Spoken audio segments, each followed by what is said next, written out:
Hi, hello everyone. Welcome back to Banking Basta, the official YouTube channel. My name is Sonu Yadav and I am currently working as a bank PU in a public sector bank. So कैसे हैं आप सब लोग? आज का देखिए students जो हमारा सेशन है it is about the banking examination. आप में से जितने भी स्टूडेंट्स बैंकिंग एग्जामिनेशन की प्रिपरेशन शुरू कर चुके हैं या फिर सोच रहे हैं कि बैंकिंग एग्जामिनेशन की प्रिपरेशन शुरू किया जाए तो आपके लिए एक सेशन है ये। इस सेशन में हम बात करेंगे कि कैसे आप अपने फर्स्ट अटेम्प्ट में बैंकिंग एग्जामिनेशन को क्लियर कर सकते हैं।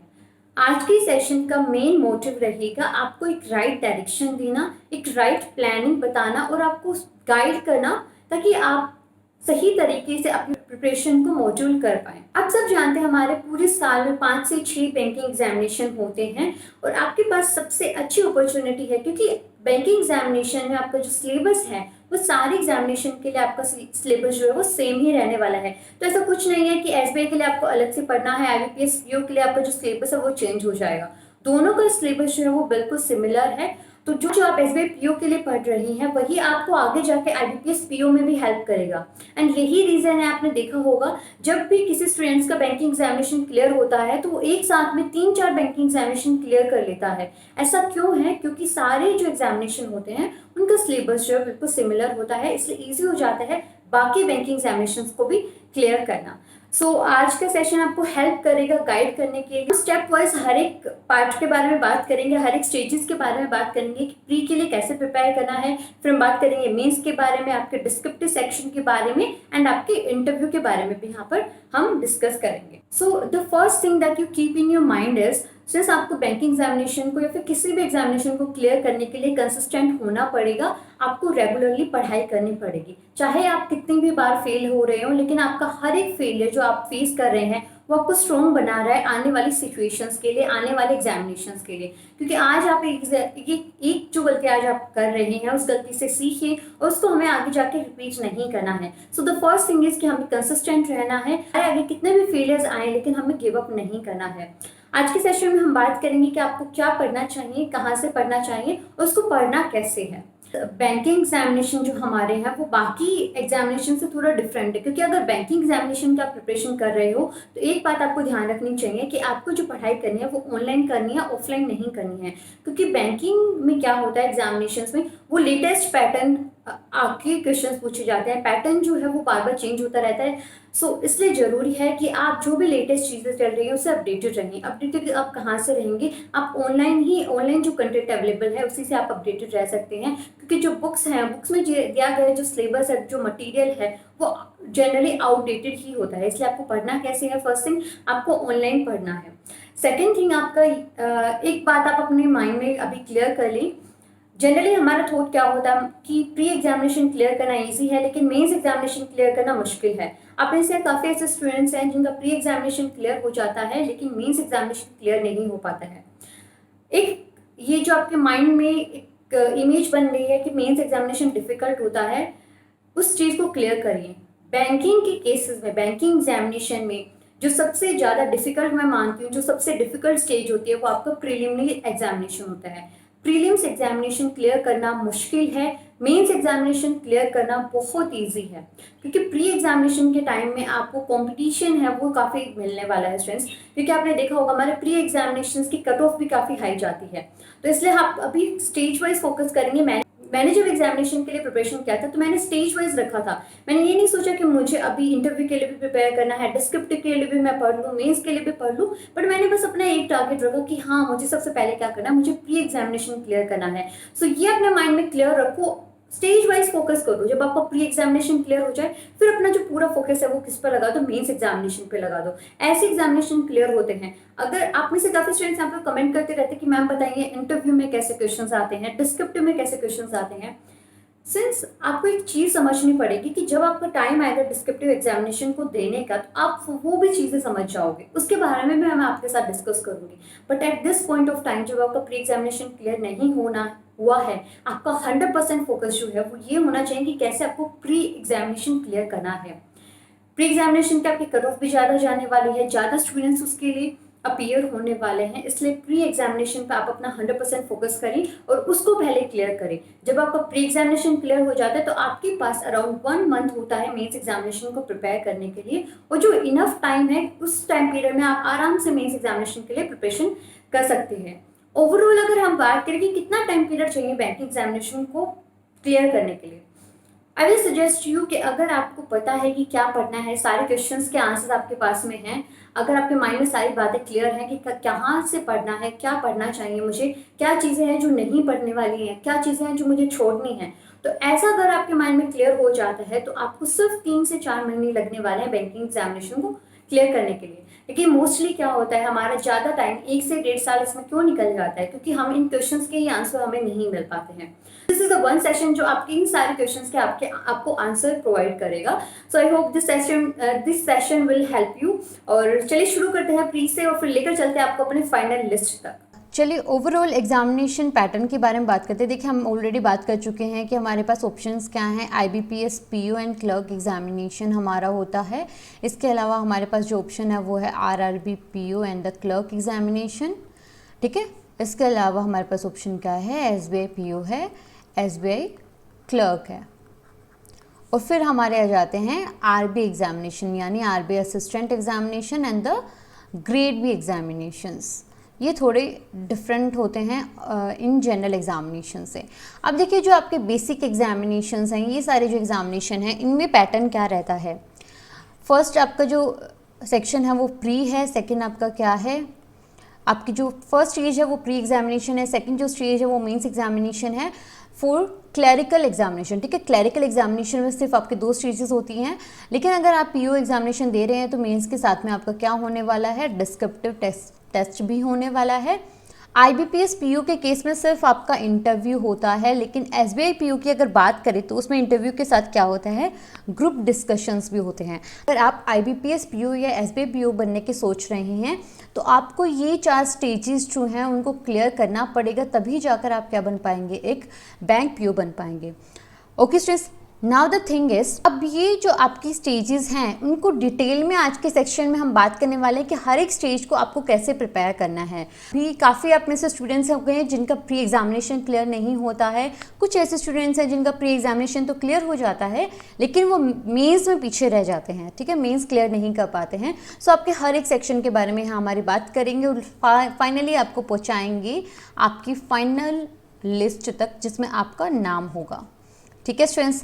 मेनली अगर हम बात करें, फर्स्ट हमारा जो सेक्शन है वो प्री एग्जामिनेशन है। देखो प्री एग्जामिनेशन में हमारे जो सेक्शंस आने वाले हैं वो इंग्लिश सेक्शन रहेगा आपका, क्वांट रहने वाला है एंड रीजनिंग रहने वाला है। तो हम क्या बात करेंगे, हम English, quant and reasoning section wise बात करेंगे कि कैसे आपको इन सेक्शंस को प्रिपेयर करना है, क्या क्या इसमें टॉपिक्स हैं जो आपको पढ़ने चाहिए। Second thing is mains examination. Mains examination में आपके ये तीनों सब्जेक्ट सेम रहने वाले हैं, लेकिन इसके साथ में जो ऐड हो जाएगा वो आपका जनरल अवेयरनेस सेक्शन हो जाएगा, यानी आपका current affairs section, banking awareness and static awareness section, ठीक है। अब थर्ड जो स्टेज है वो हमारा डिस्क्रिप्टिव है, जिसके बारे में आप में से काफ़ी स्टूडेंट्स कमेंट्स करते रहते हैं कि मैम डिस्क्रिप्टिव के रिगार्डिंग बता दीजिए कैसे हमें तैयार करना है।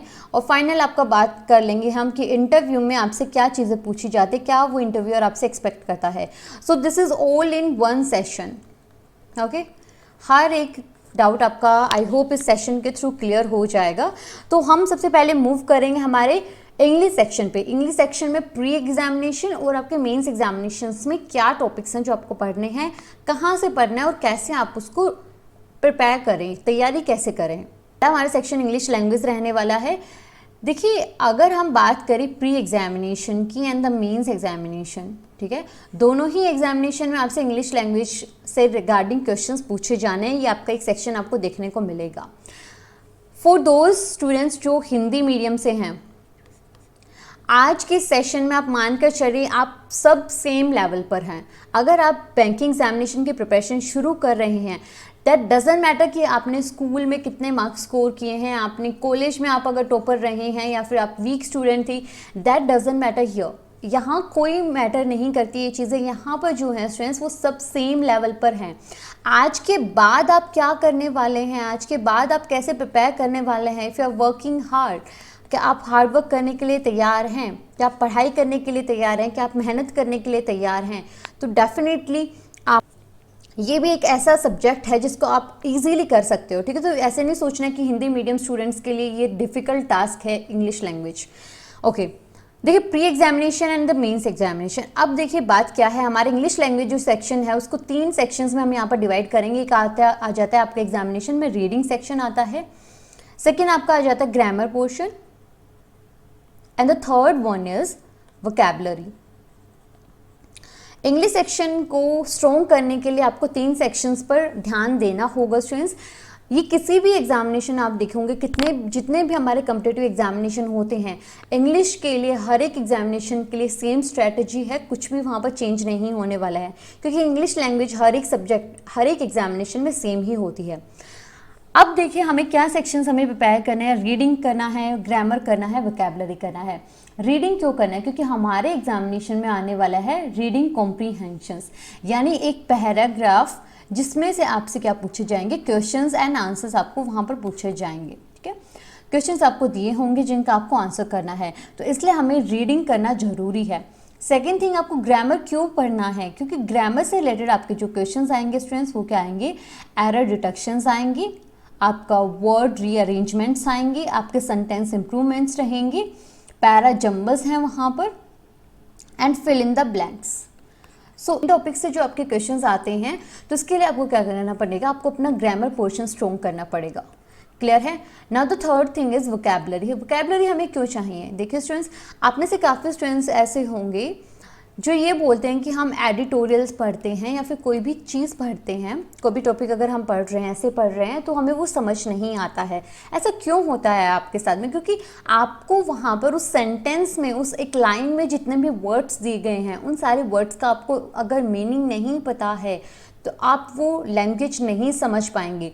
इसलिए हमें क्या करना है, लैंग्वेज के ऊपर अपनी कमांड करनी है। और कमांड कैसे होगी, जब तक आप उसके वर्ड्स नहीं सीखेंगे तो कमांड नहीं हो सकती है, ठीक है। तो सबसे जो बेसिक पॉइंट है, एक बेसिक स्ट्रक्चर है जहाँ से आपको स्टार्ट करना है, वो क्या है, आपकी वोकैबुलरी ही है। सबसे पहले आप क्या करते हो, देखो आप सबसे पहले ABC सीखते हो ना, उसके बाद ही तो आपको क्या पता होता है C फॉर कैट होता है, ठीक है, कैट का मीनिंग क्या है। तो किसी भी सेंटेंस में अगर कैट आएगा तो आपके माइंड में ऑलरेडी एक पिक्चर क्लियर हो गई, यानी कि कैट क्या हो, यही बात होती है। इसलिए आपको जो वोकैबुलरी है वो आपका स्ट्रॉन्ग करना पड़ेगा, ताकि आप जो वर्ड्स हैं उनको समझ पाएँ, पूरे सेंटेंस को समझ पाएँ। अब चलिए बात करते हैं, हमारे सेक्शन वाइज बात करेंगे कि रीडिंग हमें कैसे प्रिपेयर करना है। ओके स्टूडेंट्स, तो पहली बात कर लेते हैं हम हमारे रीडिंग सेक्शंस के लिए। देखो रीडिंग सेक्शंस के लिए हमारे जो क्लोज टेस्ट आते हैं, इसके अलावा हमारे जो रीडिंग कॉम्प्रीहेंशंस आते हैं, और आपके मेंस एग्जामिनेशन में क्या देखने को मिलेंगे, आपको जो मोस्टली क्वेश्चंस हैं वो पैराग्राफ बेस्ड ही देखने को मिलेंगे। तो मेंस एग्जामिनेशन अगर क्लियर करना है तो आपका जो रीडिंग पोर्शन है वो काफ़ी अच्छा होना चाहिए। अब ये रीडिंग पोर्शन हमारा स्ट्रॉन्ग कैसे होगा मैम, ये तो बताइए ना। प्रिपरेशन स्टार्ट करने से पहले तो आप क्या देखेंगे कि प्रीवियस ईयर्स में क्या क्वेश्चंस पूछे गए हैं। आप पीछे के जो पेपर्स है वो उठाकर देखिए, या आप SBI PO को टारगेट करें तो SBI PO के भी प्रीवियस ईयर पेपर्स देखिए कि इंग्लिश लैंग्वेज का जो पेपर आया था उसमें कैसे क्वेश्चंस पूछे गए थे। तो आपको सिर्फ क्या पता चलेगा कि एग्जामिनेशंस का लेवल क्या है और एग्जामिनेशन की डिमांड क्या है, कि वो क्या चाहता है हमसे। ये चीज़ क्लियर होना जरूरी है। आप क्या करते हैं, हम जनरली हमारी जब तैयारी शुरू करते हैं हम सीधे क्या चल जाते हैं, सिलेबस पढ़ने लग जाते हैं, हम वर्ब पढ़ रहे हैं, टेंस पढ़ रहे हैं। ऐसा नहीं करना है, हमें पहले समझना होगा कि एक्चुअल में बैंक का लेवल क्या है, एग्जामिनेशन का लेवल क्या है, और एग्जामिनर हमसे क्या डिमांड कर रहा है। ये स्टार्टिंग में आपको समझना ज़रूरी है। तो आपका अगर रीडिंग पोर्शन आप चाहते हैं स्ट्रॉन्ग हो जाए तो आपको टाइम निकाल कर डेली बेसिस पर क्या पढ़ना है, एडिटोरियल्स पढ़ने हैं। 1 से 2 एडिटोरियल्स पढ़ सकते हैं आप। द हिंदू न्यूज़पेपर का एडिटोरियल पढ़ सकते हैं, इंडियन एक्सप्रेस का एडिटोरियल पढ़ सकते हैं, इकोनॉमिक टाइम्स का एडिटोरियल पढ़ सकते हैं। तो ये डेली बेसिस पर अपना रूटीन बना लीजिए आज से ही, क्योंकि देखो आज की हुई आपकी जो मेहनत है वही आपको आगे जाके सक्सेस दिलाएगी। तो आज आप जो डेली बेसिस पर कर रहे हैं वही डिसाइड करेगा कि आपका फ्यूचर क्या होने वाला है। तो डेली अपना रूटीन बनाइए कि डेली मुझे कुछ भी हो जाए लेकिन एडिटोरियल्स पढ़ने हैं, मुझे रीडिंग करना है। आप न्यूज़पेपर पढ़िए, क्योंकि इससे आप लोग का जो रीडिंग हैबिट है वो बन जाएगा। अब देखो आपको स्टार्टिंग में क्या चीज़ें फेस होंगी, एडिटोरियल्स जब आप पढ़ने लगेंगे तो स्टार्टिंग में आपको एडिटोरियल समझ नहीं आएंगे। एक रीज़न उसका क्या होता है कि आपको जो टॉपिक चल रहा है उस पर उस टॉपिक की नॉलेज नहीं है। तो फर्स्टली आप उस टॉपिक की नॉलेज लीजिए। किसके थ्रू आप नॉलेज लेंगी? वो न्यूज़ जो है उसको डीपली आप पढ़िए अगर आप टॉपिक की नॉलेज चाहते हैं तो। सेकेंडली, आपकी अगर वोकैबुलरी अच्छी नहीं है, आपको वोकैब नहीं आती है, तो फिर आपके लिए एडिटोरियल समझना मुश्किल हो सकता है। तो ये दोनों चीज़ें हमारी स्ट्रॉन्ग होनी चाहिए। ये क्या होंगे? आप ये मत सोचें कि आप आज एडिटोरियल पढ़ना स्टार्ट किया तो आप बिल्कुल एकदम एक्सपर्ट हो जाएंगे। पॉसिबल नहीं, हमें बिल्कुल ज़ीरो से स्टार्ट करना है, 0 to हीरो बनेंगे ना हम। इसीलिए थोड़ा समझिए। आज आपको एक लाइन समझ आई है, कल 2 लाइनें समझ आएगी, ऐसे धीरे धीरे करके आपको लाइन समझ में आएंगी। जो वर्ड नहीं समझ आता है उसको गूगल करिए, उसको डिक्शनरी से निकालिए और उसका मीनिंग समझिए। ठीक है, तो डेली बेसिस पे आपको रीडिंग के लिए क्या करना है? सिर्फ आपको एडिटोरियल्स पढ़ने हैं, नथिंग एल्स। इससे आपका रीडिंग पोर्शन स्ट्रॉन्ग हो जाएगा और आप pre examination and mains examination में इस सेक्शन में अच्छा खासा स्कोर कर पाएंगे। ओके स्टूडेंट्स, सेकेंड हमारा सेक्शन आ जाता है यहाँ पर ग्रामर पोर्शन।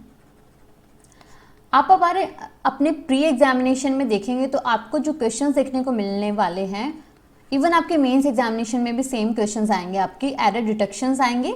ठीक है, पैराजम्बल्स क्या होते हैं स्टूडेंट्स? जो PQRS वाले क्वेश्चंस होते हैं जिसमें आपको जो सेंटेंस होते हैं वो रीअरेंज करने होते हैं। आजकल नए पैटर्न के क्वेश्चंस भी आने लगे हैं जिसमें आपको वर्ड्स रीअरेंज करना होता है।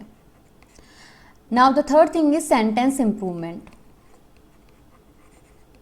And the fourth one is fill in the blanks. अब इन सेक्शंस से आपसे क्वेश्चंस ऐसे पूछे जाएंगे, लेकिन आपको इससे पहले क्या समझना पड़ेगा? आपको कुछ टॉपिक्स हैं, आप नोट कर लीजिए, वो आपको पढ़ने होंगे ग्रामर में। First one is verb, second one is noun, इसके अलावा आप पढ़ेंगे एडजेक्टिव। देखो आप बिल्कुल बिगनर हैं, अभी आप अपनी प्रिपरेशन स्टार्ट कर रहे हैं तो आपको ये बेसिक चीज़ें पढ़नी पड़ेंगी, आपको स्टार्ट यहाँ से करना पड़ेगा। सो वर्ब हो गया, नाउन हो गया, हमारा adjective, adverb, article, triple A. Okay, triple A समझ में आ रहा है आपको? ये तीनों टॉपिक्स करने हैं। इसके अलावा आप करेंगे prepositions and the most important one is tenses. ये टॉपिक हैं जो आपको ग्रामर में करने हैं, ये आप नोट डाउन कर लीजिए। एक बार ही पढ़ना है हमें, ये नहीं कि आप रोज रोज इन टॉपिक्स को रिवाइज कर रहे हो, ऐसा करने की जरूरत नहीं है। बस एक बार इनका बेसिक समझ लीजिए, उसके बाद हम जस्ट मूव करेंगे हमारे प्रैक्टिस पे। अब आप में से काफ़ी स्टूडेंट्स यहाँ पे पूछ रहे हैं कि मैम इसके लिए सोर्स क्या है? रीडिंग के लिए मैंने आपको सोर्स बता दिया न्यूज़पेपर, इसके लिए सोर्स क्या है? देखो आप अरिहंत पढ़ सकते हैं, लेकिन जो मैंने पढ़ी थी वो थी प्लिंथ टू पैरामाउंट, जो अभी भी मेरी फेवरेट बुक है for the English section. Plinth to paramount जो है वो ऐसी बुक है जिसमें आपको ग्रामर पोर्शन जो है, आप में से जो भी हिंदी मीडियम स्टूडेंट्स हैं तो आपको पता है ये पहली ऐसी इंग्लिश बुक है जो आपको हिंदी में भी मिल जाएगी। उसमें कुछ चीज़ों को समझाने के लिए हिंदी लैंग्वेज का भी यूज़ किया गया है। तो आप plinth to paramount Hindi medium English medium कैसे भी ले सकते हैं। This is about by author जो है वो कौन है? मैम नीतू सिंह मैम है। ओके, तो आप ये बुक ले सकते हैं ग्रामर पोर्शन के लिए। I hope this thing is clear to you. चलिए अब थर्ड सेक्शन हमारा जो है जिस पर हम मूव करने वाले हैं वो क्या है? हमारे वोकैबुलरी सेक्शन है। देखो वोकैबुलरी सेक्शन के लिए आप रूट वर्ड्स याद कर सकते हैं। सेकंड आप क्या कर सकते हैं, जो मैंने आपको बुक बताई थी plinth to paramount. Okay, plinth to paramounts में आपको वोकैबुलरी की लिस्ट दी गई है, अराउंड 400 to 500 वर्ड्स हैं उसमें, तो वो अगर आप पढ़ लेते हैं तो वो इनफ रहेगा। एंड द थर्ड थिंग जो आपके लिए है वो है जो आप डेली न्यूज़पेपर पढ़ रहे हैं। मोटा आप डेली न्यूज़पेपर जो होते हैं उसमें से वर्ड्स निकाल कर वो याद कर सकते हैं। जैसे द हिंदू न्यूज़पेपर है, उसमें जो भी इंपॉर्टेंट वर्ड्स आते हैं उनको निकालें और उनको याद करिए। क्लियर है स्टूडेंट्स? तो ये हमारी स्ट्रेटजी रहेगी इंग्लिश सेक्शन के लिए। देखिए एक छोटी सी बात आपके लिए है, प्री एग्जामिनेशन में जो वो टेस्ट करने वाले हैं वो आपकी स्पीड एंड आपकी एक्यूरेसी टेस्ट करेंगे, लेकिन मेंस एग्जामिनेशन में क्या करेंगे? आपका नॉलेज टेस्ट होगा। तो ये ग्रामर पोर्शन हो गया, रीडिंग पोर्शन हो गया, वो जस्ट क्या चेक करेंगे कि आपको बेसिक चीज़ें आनी चाहिए प्री लेवल पर।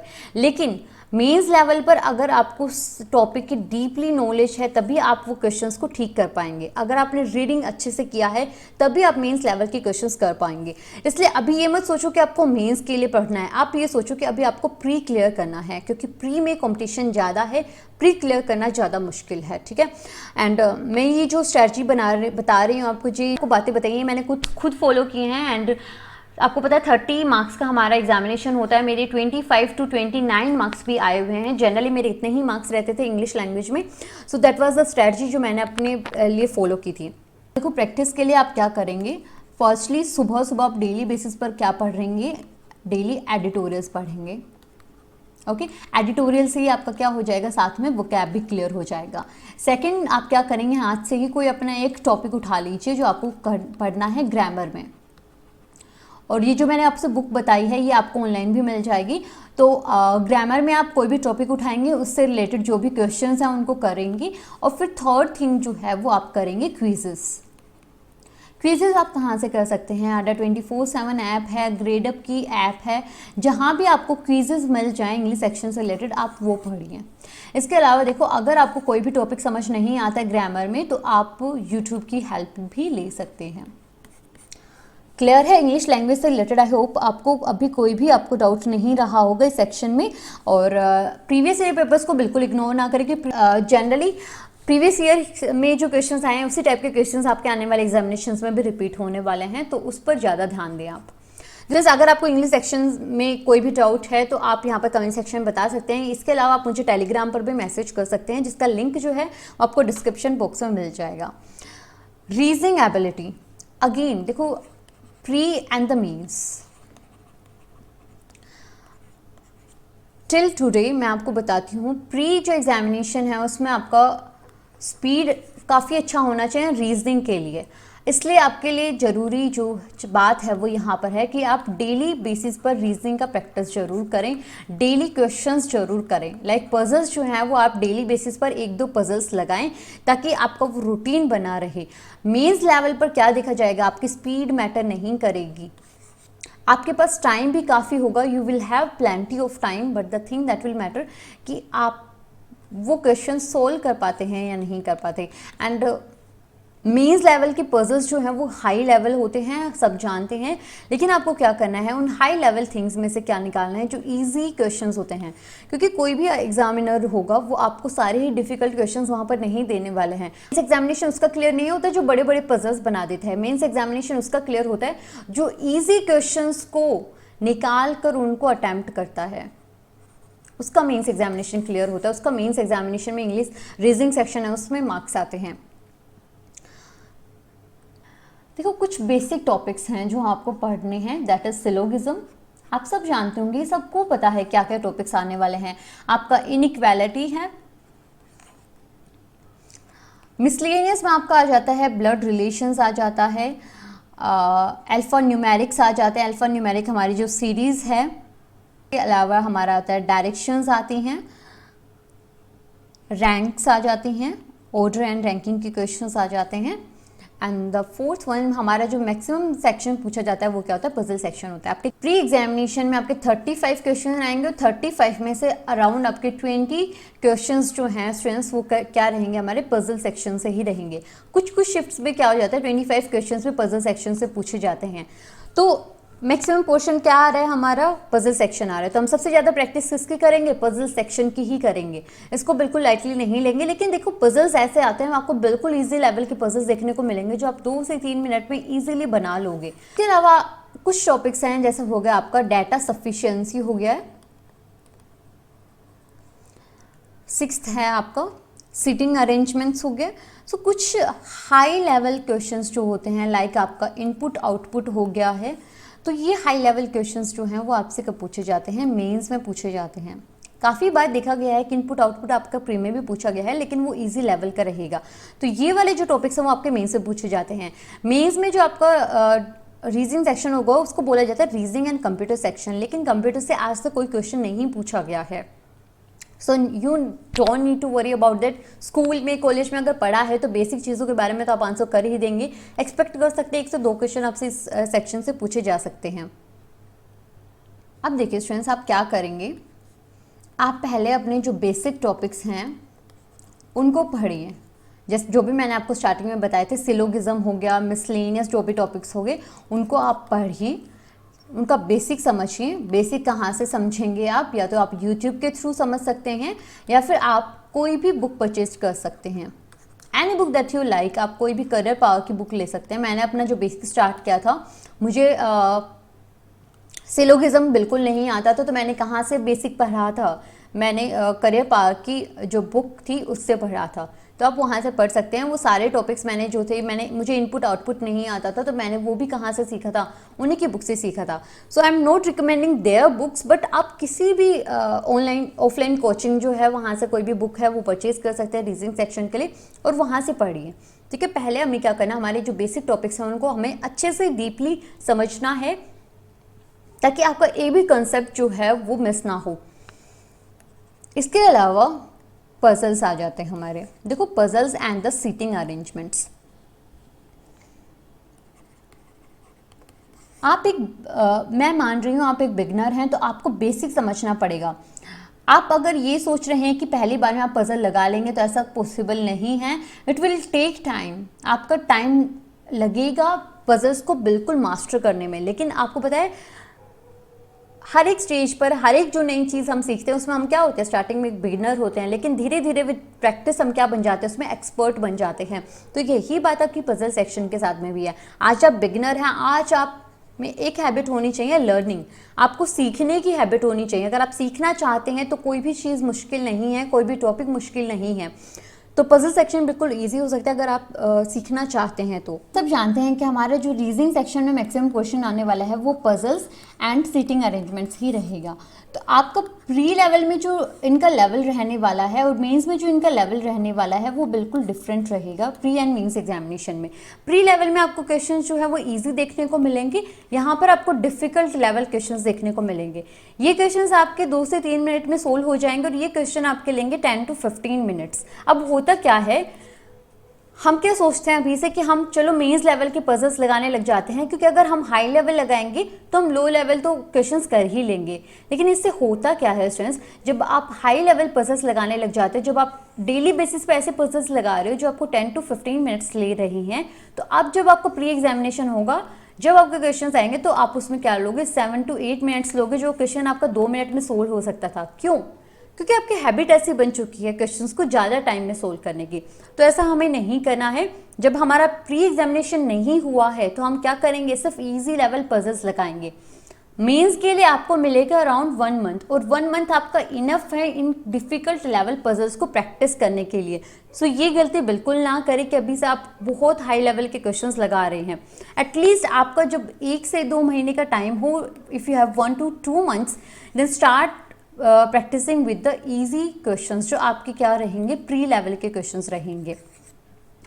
कुछ स्टूडेंट्स हैं वो पूछते रहते हैं कि मैम हमें मेंस लेवल के क्वेश्चंस कहाँ पर मिलेंगे। देखिए, मेंस लेवल के क्वेश्चंस आप किसी बुक से ना करें। मेंस लेवल के आप क्वेश्चंस कहाँ से प्रैक्टिस करेंगे, आप मॉक टेस्ट के थ्रू प्रैक्टिस करेंगे। आप कोई भी टेस्ट सीरीज ले लीजिए और टेस्ट सीरीज में जो क्वेश्चंस हैं उनको प्रैक्टिस करिए। That will be enough to clear your mains examination. Okay, अब जब तक हमारा सिलेक्शन नहीं होता, वी ऑल आर बिगनर्स। जब तक आपका सिलेक्शन नहीं हो जाता तब तक आप क्या हैं, बिगनर ही हैं। हर दिन ऐसे पढ़िए कि आपको कुछ नहीं आता, आप एक बिगनर हैं। जिस दिन आप एक बिगनर की तरह, आप एक लर्नर की तरह पढ़ना शुरू कर देंगे तो चीज़ें भी आपके लिए काफ़ी इंटरेस्टिंग हो जाएंगी। क्लियर है स्टूडेंट्स? सो ये हमारा रीजनिंग सेक्शन है। रीजनिंग सेक्शन में मेन जो बात थी वो हमारे पजल सेक्शन की ही थी। हमें प्रैक्टिस कैसे करना है डेली बेसिस पर। देखो, डेली बेसिस पर आप 1 to 2 आवर्स अपनी रीजनिंग सेक्शन को दे सकते हैं। उसमें आप अपना बेसिक स्टार्ट करिए, बेसिक टॉपिक्स पढ़िए, डेली बेसिस पर अपने पजल्स लगाइए। 2 से 3 पजल्स या फिर उससे ज़्यादा पजल्स भी आप लगा सकते हैं। साथ में आपकी सीटिंग अरेंजमेंट भी 2 से 3 होने चाहिए। And the 4th one is again quizzes. क्योंकि आपने कोई भी नया टॉपिक सीख लिया, जब तक आप प्रैक्टिस नहीं करोगे तब तक कुछ नहीं हो सकता है। So practice is the must thing जो आपको करनी है। जब आपका प्रिपरेशन, आपका एग्जामिनेशन में 1 मंथ रह जाता है तो आप क्या करिए, उसके बाद आप स्टार्ट कर दीजिए मॉक टेस्ट सीरीज लगाना। को कैसे एनालाइज करना है उसके रिगार्डिंग भी हमारा सेशन जरूर आएगा आपके लिए, उसको भी जरूर देखें। नेक्स्ट सेक्शन पर मूव करेंगे, न्यूमेरिकल एबिलिटी या फिर आप उसको क्या बोलते हैं, क्वांट सेक्शन बोल देते हैं। अब क्वांट सेक्शन में देखिए हमारा आता है अरिथमेटिक आता है, सेकंड होता है हमारे कैलकुलेशन बेस्ड जो क्वेश्चंस आते हैं, and the third one is data interpretation and data sufficiency. Arithmetic में आपके जो टॉपिक्स आते हैं स्टूडेंट्स, वो आपको प्रैक्टिस करने पड़ेंगे, उनको सीखना पड़ेगा। लाइक आपका टाइम एंड वर्क हो गया, टाइम स्पीड एंड डिस्टेंस हो गया, आपका प्रॉफिट एंड लॉस हो गया, simple interest, ratio proportion and mixture allegations. ये हमारे कुछ मेन टॉपिक्स हैं जो हमें पढ़ने होंगे अरिथमेटिक के लिए, क्योंकि आपके प्री एग्जामिनेशन में अराउंड 10 to 15 क्वेश्चंस जो हैं वो इसी सेक्शन से पूछे जाते हैं। कैलकुलेशन बेस्ड में हमारा क्या आ जाता है, हमारी इनइक्वालिटी आ जाता है, इसमें आता है हमारा number series, simplification and approximation. ये हमारे क्या होते हैं, कैलकुलेशन बेस्ड होते हैं। इसके लिए हमें क्या करना पड़ेगा, हमारी कैलकुलेशन जो स्पीड है उसको मेंटेन करना पड़ेगा। आपको शॉर्ट ट्रिक्स सीखने पड़ेंगे कि कैसे आप कम टाइम में कैलकुलेशंस को कर पाएं वाले। They are hundreds of videos on YouTube जिसमें आप सीख सकते हैं कि कैसे स्क्वायर रूट निकाला जाए, कैसे क्यूब रूट आप इजीली निकाल सकते हैं, कैसे आप मल्टीप्लिकेशन एडिशन इजीली कर सकते हैं। सो ये सेकंड पोर्शन जो है उसमें आपका स्पीड मैटर करने वाला है। And the third one is data sufficiency. इसमें आपको जो क्वेश्चंस आएंगे इसके लिए आपको क्या आना चाहिए, आपको परसेंटेज आना चाहिए, प्रॉफिट लॉस आना चाहिए, एंड अगेन यहाँ पर भी आपको क्या मैटर करने वाला है, कैलकुलेशन स्पीड मैटर करने वाली है। कैलकुलेशन बेस्ड क्वेश्चंस जो होते हैं वो हमारे अराउंड 20 क्वेश्चंस जो होंगे वो कैलकुलेशन बेस्ड क्वेश्चंस ही होते हैं। डाटा डीआई के आपको 5 से 10 क्वेश्चन देखने को मिल सकते हैं प्री में, और डाटा सफिशिएंसी के क्वेश्चन जनरली आपके कैसे एग्जामिनेशन में पूछे जाते हैं, मेंस एग्जामिनेशन में पूछे जाते हैं।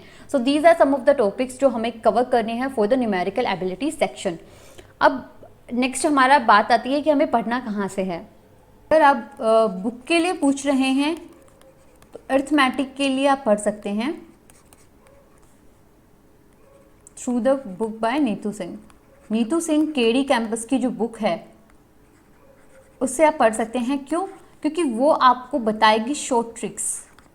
जनरली ये एसएससी स्टूडेंट्स के लिए बुक होती है, क्योंकि इसमें देखो एसएससी में आपका अरिथमेटिक जो है वो डीपली पूछा जाता है।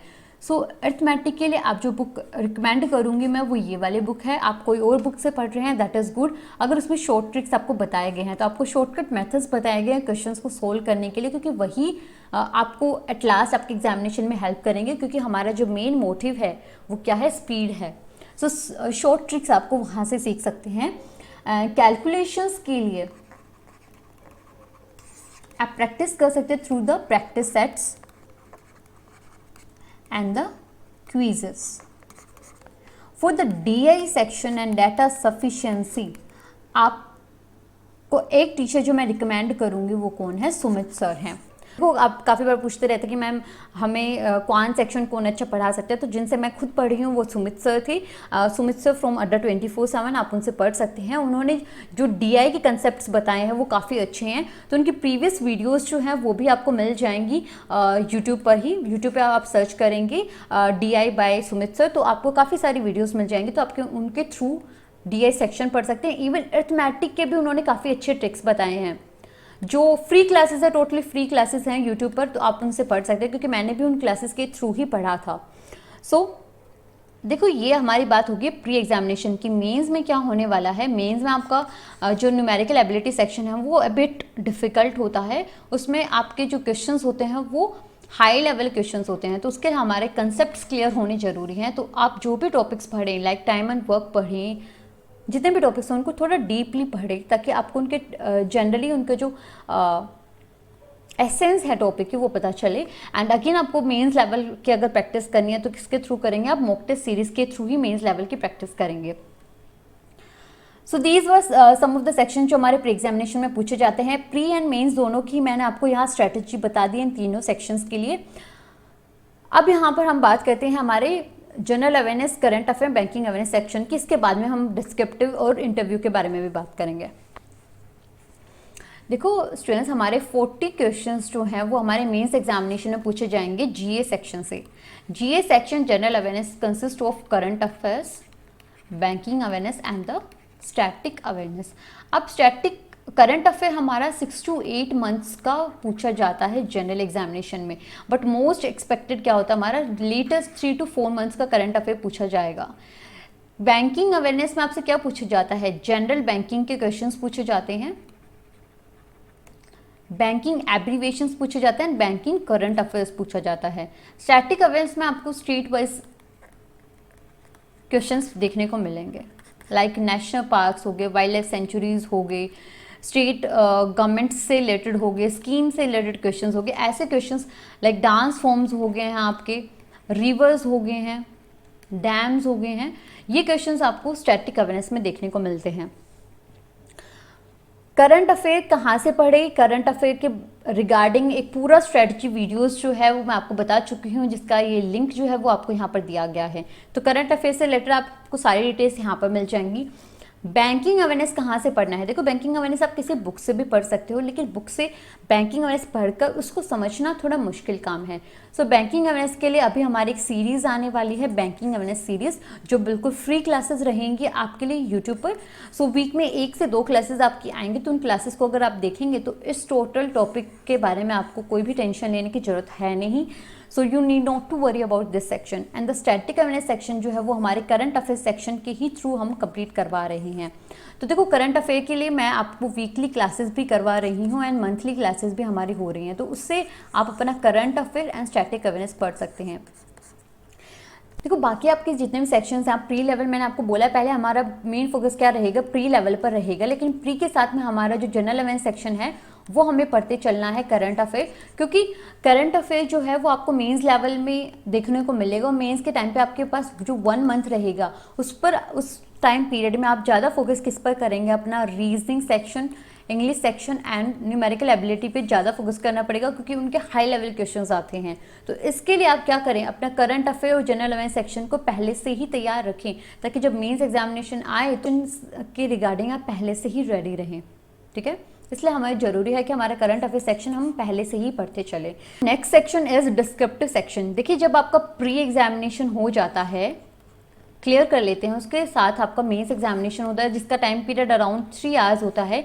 जैसे ही आपके मेंस एग्जामिनेशन में तीनों सेक्शन कंप्लीट हो जाएंगे, आपका 30 मिनट्स का एक टेस्ट होता है जो होता है डिस्क्रिप्टिव सेक्शन। अब डिस्क्रिप्टिव क्या है, एक माइंड में हमारे बन गया, पता नहीं डिस्क्रिप्टिव के लिए कैसे पढ़ेंगे। अभी से इन टॉपिक्स के बारे में मत सोचिए, आपका जब मेंस एग्जामिनेशन आएगा तब आपके पास इनफ टाइम रहेगा इन सारे सेक्शंस को प्रिपेयर करने के लिए। Descriptive section is nothing, just आपको एक ऐसे लिखना है, एक लेटर लिखना है। आप स्कूल में क्या करते थे, आपने कितने ही लेटर्स लिखे होंगे स्कूल में। स्कूल में हम क्या करते थे, ऐसे लेटर्स बिल्कुल इजीली लिख लेते थे, वही बात है। तो लेटर्स के लिए आपको कुछ अलग से पढ़ने की जरूरत नहीं है। लेटर्स जो हैं वो फिक्स लेटर्स होते हैं। लाइक आपका एटीएम कार्ड गुम हो गया है, तो आप ब्रांच मैनेजर को कैसे अपना एटीएम क्लोज करवाने के लिए लेटर लिखेंगे। सेकंड आपका आ जाता है कि आप चाहते हैं कि आपका जो अकाउंट है वो ट्रांसफ़र किया जाए, तो उसके रिगार्डिंग आप कैसे ब्रांच मैनेजर को एक लेटर लिखेंगे। और या फिर आपको कोई फ्रेंड है जो आपसे दूर रह रहा है, तो आप उसको लेटर लिख रहे हैं अबाउट सम टॉपिक्स, यानी आप उसको किसके बारे में सिखा रहे हैं, आप डिजिटल बैंकिंग के बारे में बता रहे हैं। सो ये आपके बेसिक लेटर्स पूछे जाते हैं। एसेज में क्या पूछा जाता है, जो भी रिसेंट टॉपिक होंगे। देखो हर एक क्वेश्चन, आपको 2 क्वेश्चन वहाँ पर देखने को मिलेंगे। ऐसे से रिलेटेड आपको 5 ऑप्शंस होंगे। 5 ऑप्शंस में से आपको कोई एक टॉपिक होगा जिसके ऊपर ऐसे लिखना है। सेम बात होगी आपके लेटर के केस में, आपको वहाँ 3 से 4 ऑप्शन देखने को मिलेंगे।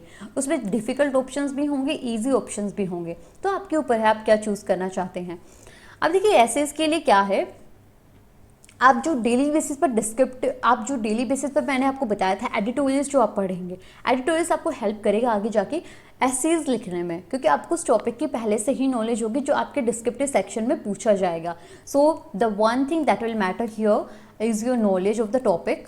आपको उस टॉपिक की नॉलेज होना चाहिए। एंड द सेकेंड थिंग कि ये जो कुछ भी होने वाला है वो ऑफलाइन नहीं होगा, आपको ऑनलाइन क्या करना पड़ेगा, टाइप करके, टाइपिंग जो है वो आपको थोड़ी सी स्पीड आपको मेंटेन करनी पड़ेगी। तो आपका प्री एग्जामिनेशन क्लियर हो जाएगा, मेंस एग्जामिनेशन हो तो डेली बेसिस पर आप अपना अराउंड हाफ आवर जो है वो डिस्क्रिप्टिव के लिए निकाल लीजिए, जिसमें आप टाइप करके कोई भी ऐसे या फिर लेटर टाइप कर रहे हो। So that is all that you need for the descriptive section. Again इसके लिए एक मस्ट पॉइंट क्या है, जब आपका पेपर में क्वेश्चंस आएंगे तो आपको A, B, C आपको मेंशन करना है कि आप क्वेश्चन नंबर 1 जो है उसमें कौन से वाले टॉपिक के ऊपर लिख रहे हो। तो वहाँ पर एक काफ़ी बार स्टूडेंट्स क्या कर देते हैं, क्वेश्चन नंबर मेंशन करना भूल जाते हैं। तो बस क्वेश्चन नंबर मेंशन करना याद रखना। Will carry around 25 to 50 marks का आपका होने वाला है। क्वालिफाइंग ये रहेगा आपका, काफ़ी बेसिस पर काफ़ी टाइम क्या हो जाता है, जैसे IBPS PU है तो इसके भी मार्क्स आपके ऐड होते हैं। तो डिस्क्रिप्टिव सेक्शन को भी हम इग्नोर नहीं कर सकते, इसके मार्क्स अगर आपके आगे जाकर ऐड हो रहे हैं तो। देखो, इंटरव्यू एंड ग्रुप डिस्कशंस, जब आपका मेंस का रिजल्ट आ जाएगा तो आपको अराउंड दिया जाएगा 20 days to 30 days का टाइम पीरियड आपके पास होगा। So you can join any kind of boot camps होते हैं या फिर जो आपके मॉक इंटरव्यूज़ होते हैं आप उनको ज्वाइन कर सकते हैं। ऑनलाइन मॉक इंटरव्यूज़ भी होते हैं बैंक एग्जामिनेशंस के लिए, जो आपको हेल्प करेंगे, जिससे आपको पता चलेगा कि कैसे क्वेश्चंस आपसे आगे जाके इंटरव्यू पूछने वाला है।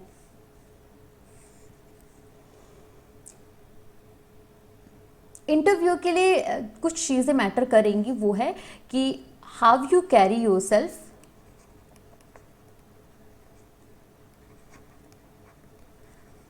Like how do you look, आप कैसे वहाँ प्रेजेंट करते हो अपने आप को। सेकेंड, आपका वहाँ जो मैटर करेगा वो कॉन्फिडेंस लेवल मैटर करने वाला है। थर्ड थिंग आपके वहाँ पर मैटर करेगी योर नॉलेज एज वेल, आपकी नॉलेज भी टेस्ट की करेंगे through the questions like banking awareness and the current affair question. आप जो बैंकिंग अवेयरनेस मेंस के लिए पढ़ रही हैं वही बैंकिंग अवेयरनेस के क्वेश्चंस आपसे इंटरव्यू में भी पूछे जाएंगे। तो banking awareness current affair section दोनों ही क्या हेल्प करेंगे, आपके नॉलेज टेस्ट में हेल्प करेंगे। यहाँ पर कि आप खुद को प्रेजेंट कैसे करते हैं, लाइक आपके ड्रेसिंग सेंस वहाँ पर कैसा है, आप अपनी जो डॉक्यूमेंट्स लेकर जा रहे हो, आप अपने डॉक्यूमेंट्स की फाइलिंग कर रहे हो वो कैसे कर रहे हो। सो आपको क्या क्या डॉक्यूमेंट्स कैरी करने होते हैं इंटरव्यू के लिए, वो सारा आपका एक फॉर्म आता है। आपके इंटरव्यू का जब वेन्यू आएगा उसी के साथ में आपके पास एक फॉर्म अटैच होगा, उसमें सारी इन्फॉर्मेशन मेंशन की जाते हैं कि आपको क्या क्या डॉक्यूमेंट्स वहाँ पर कैरी करने हैं।